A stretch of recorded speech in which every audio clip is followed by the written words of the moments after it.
you went winless in 1992 and 1993. Now, after the year you had in 91 in Bush North, how frustrating was that for you? Or did you expect some growing pains when you came south? Oh my gosh. How long do we have? How much time do we have, Steve? I'll tell you, I just touched the high spots real quick. I came down believing that I was going to set the world on fire because of what I experienced in 1991. And I went to Daytona to test, but I had to be in Portland, Maine that was a Saturday, Sunday test. And so I hopped in the car and tested until about noontime. Then I had to fly to Portland, Maine for a banquet Saturday night for the championship and then fly back Sunday. And so this is exactly what happened. The first time I went on the track at Daytona, I reached out to Jeff. And again, this is early in our friendship. And I said, hey, I got no idea what I'm doing. He said, no problem. He said, let's give me 30 minutes, but let's team up and you go out, follow me, and I'm going to wave you by and we're going to draft. So you follow me, maybe a lap or two, I'm going to pull down and we'll draft. And so I buckle in, I'm ready to go, and I'm waiting.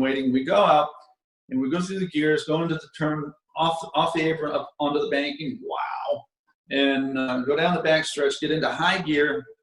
And I follow Jeff, and it's really not difficult at all. And all you got to do is have the courage to hold the car wide open. But remember, I'd never experienced anything like that in all of my years of racing through New England and Canada. I had never experienced anything like Daytona. We run a couple laps, and Jeff pulls down, and I see him motion me by, and I go to his outside, and I fall in, and I basically I try to replicate the line that he had when he was leading me. And he pulls up, and I feel him get closer. You could feel it. It changed the lift of the back of the car, changed a little bit, and I sensed that. And there was a car ahead of me that was going 20 miles per hour slower. And I just kind of remember it being like being on the highway because you have so much time to think about catching them. And I caught that car, and when I went to pass it, I passed it. I don't know why. I passed it like I was at Oxford Plains Speedway in Maine, and I only left like an inch between myself and I don't know why. But when I did it, it was also in the middle of the corner.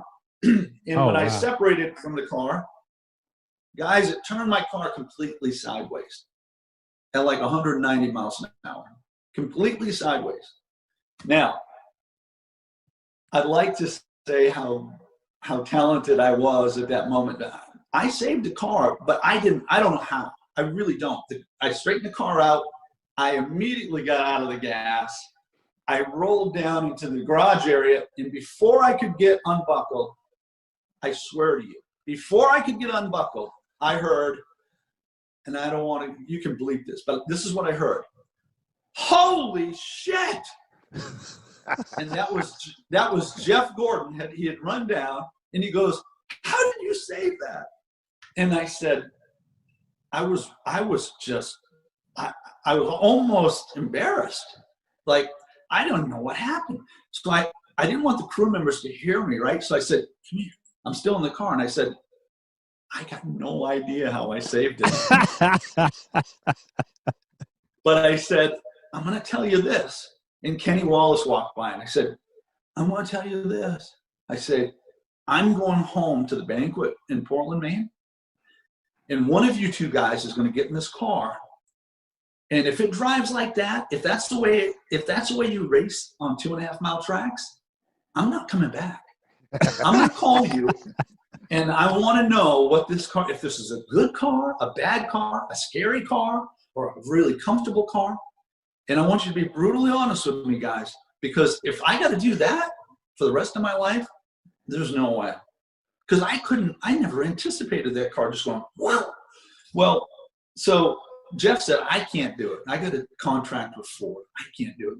Kenny said, I'll do it. You know, Kenny, I'll drive this damn thing. So the next day, Sunday morning, my flight's leaving at like 8:30. And I called Kenny at like 6 a.m. And I said, hey, buddy, why are you calling me so early? I said, because I'm serious. I don't know if I'm going to come back. And he goes, come back, buddy. That car is a piece of bleep.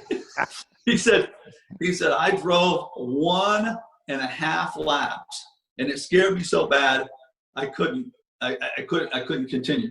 So all of a sudden my world's changed. I'm like, all right, I'm good. And that's pretty much how 1992 went for me. You know, it was very volatile and it was up and down, and I felt like I was losing control.